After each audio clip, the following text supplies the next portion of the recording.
Hey up everybody, my name's Joshua Morrison, director of Johnny Moz's Lessons in Confidence, and today I'm here to talk to you a little bit about architecture and how architecture can vary depending on the culture and the time period. So obviously you go back in the day, you've got a lot of really big ornate buildings, you've got churches, you've got temples and all that sort of stuff, right? Really impressive, quite beautiful pieces of architecture. However, what you don't realise is that there was an awful lot of garbage that was out around that same time as well. Really terrible pieces of architecture that were just strut up because it's a necessity. You need a roof over your house, okay? You need a roof over the shop. It doesn't need to look great. Thatch roofing was not a trendy sort of thing. It wasn't sort of like, oh, I want to get a thatch roof so that I can be the best person with a thatch roof, so that I can show my status. It wasn't. It was just like there's thatch all over the bloody shop. Like, look at all this stuff here. Obviously it's not thatch, but you could turn it into, actually I don't think the camera can see it, but you could use the things that are around you to actually make buildings. Now we have diggers and cranes and lots of concrete and steel and things like that. So we're able to make, I'm going to move out of the way so that you can see, that right there is Twickenham or Kingston, something like that. It's one of those places.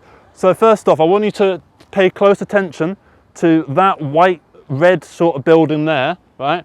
Looks fucking awful, okay? That is not a nice building. However, that building is not designed to look nice. It's designed to do what it needs to do, okay? It looks like it's some kind of warehouse or, I don't know, shopping centre or big car park or something like that. It's designed to make sure that people can get to the place they need and do the thing they need to do. It's not there to look pretty. And I feel like with regard to some of the discourse around architecture at the moment, particularly like, the idea that buildings should look beautiful, which I do agree with. I'd rather we didn't have it look like that. I'd rather stick some sort of terracotta on it, okay? That would look really good. However, I feel like the issue comes around when you get to the cost of it. Because obviously if you wanted to chuck terracotta on that, that is going to cost a lot. Now obviously you could do some kind of tax incentives, but I'm guessing since basically no country in the world does that, that there's like some good reason that they don't do that, I presume, okay? So what I think you should try and take away from this video is you're going around your little local area, right? And you're seeing all these new builds cropping up all over the place and you're like, Jesus Christ, another one, it looks shit. And then you see another one down there and they all look exactly the same because they're based off the same templates. The blueprints are basically exactly the same and you'll see them just copy pasted like you're in SimCity or something. And what I find a little bit frustrating is you go around and you do feel like a lack of culture because all of these buildings kind of look the same. Like when I went to Milan, I was in the center of Milan, I was kind of walking around going, oh wow, Central Station, it's beautiful, and it really is beautiful. It's a bloody amazing station. It's huge. It'd probably take up this entire shot, that whole thing there. It's massive, it is. Really ornate, beautiful Italian architecture, right? But I think when you get out into the suburbs and the outskirts of Milan, like when I got off on the plane and we're on the little coach thing that takes you into town, right? We're going down the motorway and there's these giant warehouses cropping up all over the place. They look a mess, okay? They look terrible. And I think that is kind of true Italian architecture in a way, because I think the issue comes around when every country has these same kind of things. Every country has the same sort of thing going on where it's just you've got nice stuff in the middle for all the tourists to look at, and then you go out a little bit and it's kind of, not that good. And then you go a little bit further out and then it kind of starts to get a bit better once you start getting out to the countryside, because it's a really small little town, you're sitting there your whole life, so you've got to have something nice to look at.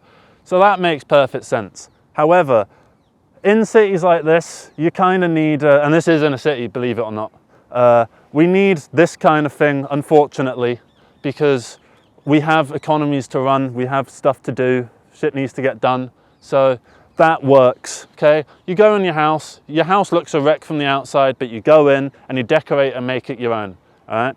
So I feel like, I don't get me wrong, I like seeing a little, old church or something like really nice looking get turned into a Tesco Express, but then you kind of think, oh, hang on, that's a really nice church. Why is it being a Tesco Express? Why don't we use it for something else? I don't know. I don't have the answer to that. I suppose capitalism's the answer to that, really. But it's just ridiculous what's going on with all the buildings and stuff. We got so many, like, if you look at that one there, I don't know if you can see it in the frame, but it's like this giant tower block, right? In the 60s and the 50s, in the post-war period in Britain, we started chucking up loads of them because we needed as many houses as possible. And it did work. It really helped because Suddenly houses were all over the shop. The problem is that they were a wreck. They were shit. And if you lived in them, your life was kind of miserable. And so people stopped wanting to live in them. And so, I don't know, the market forces, I suppose, made, you see all them little bits of brown and like white in like the more foreground of the background? That's just standard suburban housing, really. That's just your single family homes. And that's, I don't know, I feel like people generally want that. They don't really want to live on like floor 30 of a building. Have you ever been to a mate's house and they live on like the top of a tower block and you go on their balcony and you just look out, and sure, the view's spectacular, but then you look down and it's like, fuck that. No, not having that. No, please, no, can we stop doing that? Because if I had to live like that the whole time, I would be like this. I'd be like a little mouse everywhere. I'd crawl from spot to spot. One of my friends, I go to their house, they live on like the 9th floor, and they have a balcony, right, that's kind of like, it comes up to about here on me, right? It comes up to about my waist. I'm quite a tall person, so I have to really duck down if I'm on that balcony, and I literally just go on my hands and knees and just scoot around, because it's not worth falling off that, frankly. I don't want that, and I also don't want to fall on some poor sod and take them with me. So yeah, sorry this is a bit of a rambly sort of video. Didn't really have an idea for this one, but I just wanted to talk about architecture because there's loads of it there, and you've got little various styles. And like, there's so many little buildings around here. You got the suburban cottages from like probably Victorian, Edwardian sort of period, and then you got ones that are further back that are obviously built in the 60s and the 70s, and then you got other stuff that's even further back. That's probably like, I don't know, 1977, something like that. I don't know, I've just made that year up. And I've made a lot of this stuff up. So if you actually have some knowledge on architecture, the history of architecture and the future of architecture, please leave it in the comments below.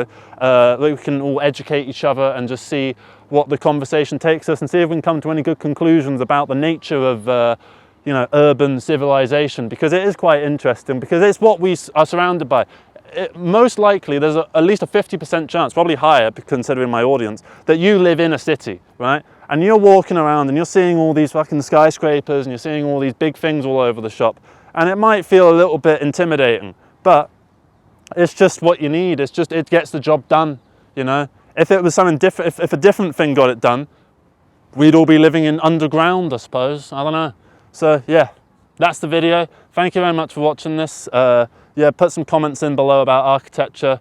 Do you live in a nice building? Obviously don't tell us where you live, but if you live in a nice building, tell us about it, because I'd like to know. And I'll maybe do a proper video on this topic at some point when I've done some actual research on it and not just spouting shit, really. So yeah, thank you very much. I'm gonna go down there, and yeah. The videos are up there, by the way. That one's on like something, and that one's on music. I realise my arms probably aren't. Yeah, I'm completely out. All right.